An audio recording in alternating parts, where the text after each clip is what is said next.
Now, if you think about it, there are a lot of jobs out there that where you don't need to know a lot to make a lot of money. For example, let's say you want to be a creative writer. Let's say you want to write an amazing novel.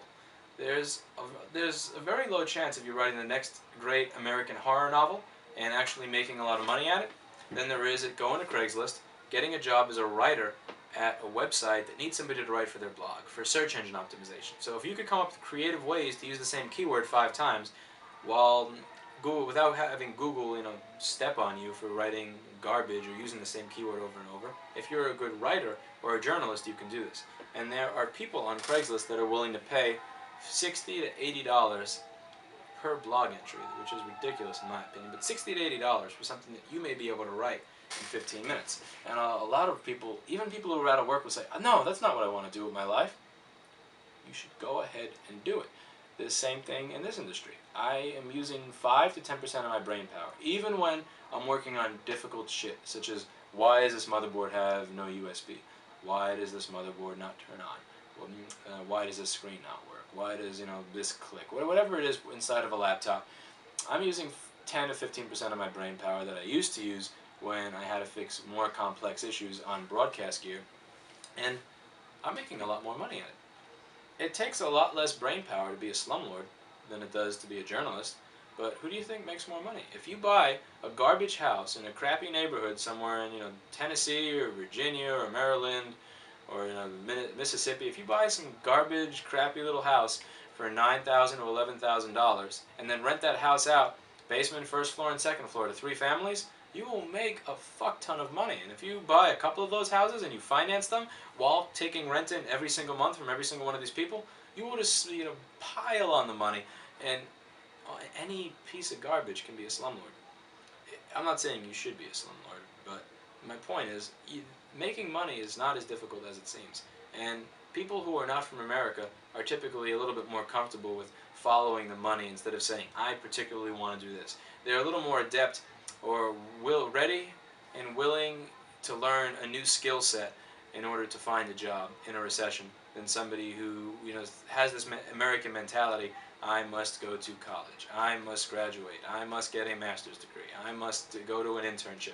I must become certified. I must get 2 years of experience. Then I will make $60,000 a year doing position Z at company A. Again, you can do that. But in a recession, a lot of those jobs are not going to be available. You're going to have to make your own job. And a part of making your own job is making your skill set and paving your way. And you can't pave your way when you have this mindset that because I don't know how to do everything in a field, I can't do it. I'll use myself as an example. I would like to try to make some more money here at the store. We pay disability, workman's compensation, liability insurance, taxes, licenses. We're a fully legitimate company now. And part of being a legitimate company means paying a lot of money for a lot of crap. What we pay now in expenses is more than what I had in gross income when I started.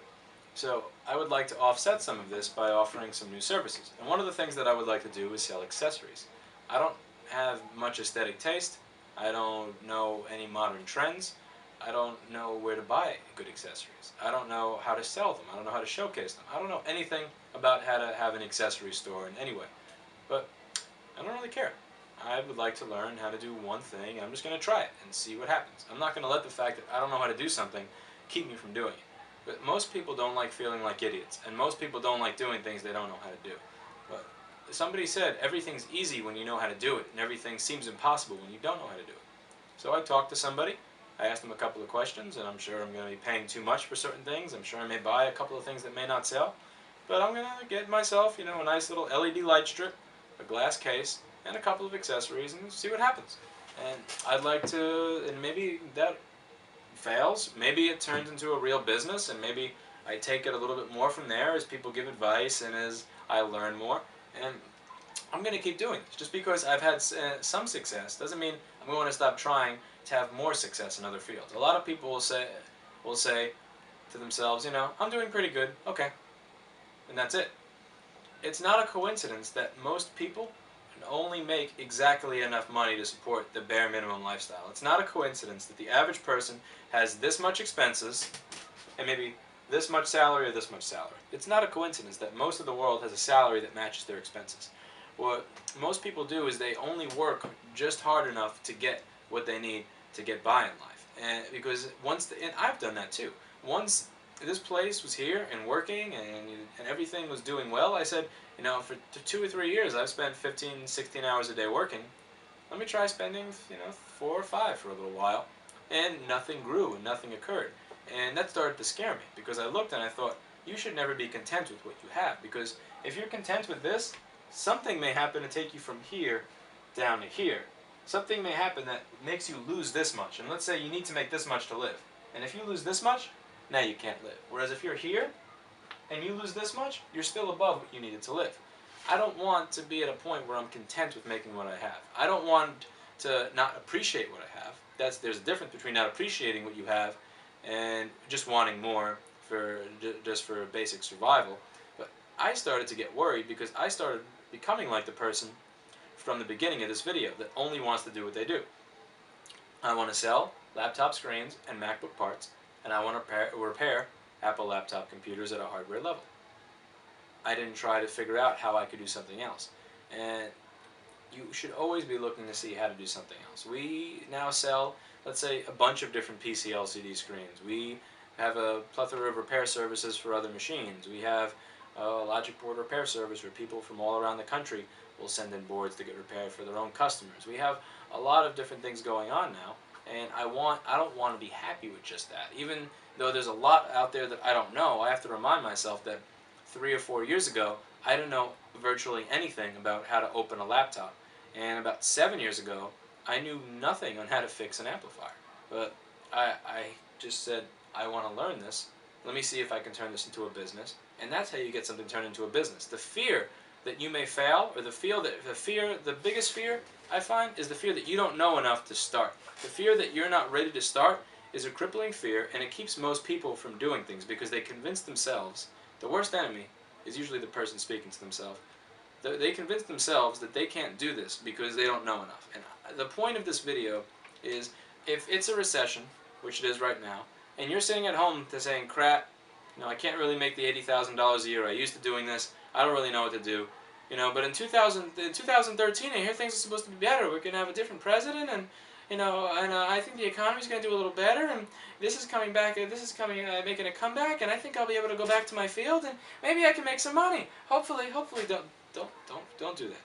If you do that, you're likely going to make no money, or you'll have a job interview next year where they go, so what have you been doing for the last year of your life? And you'll say, oh, I got laid off, so I just sat at home, and I was just hoping that you maybe hire me.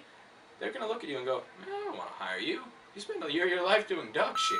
Whereas if you tried to do something with your life, even if it's something stupid, you could say, well, I was laid off from my job. I used to be a network administrator at a company in Midtown that provided insurance services, and I was laid off. And there was nothing I could do, but I actually figured out how to do, let's say, laptop hardware repair.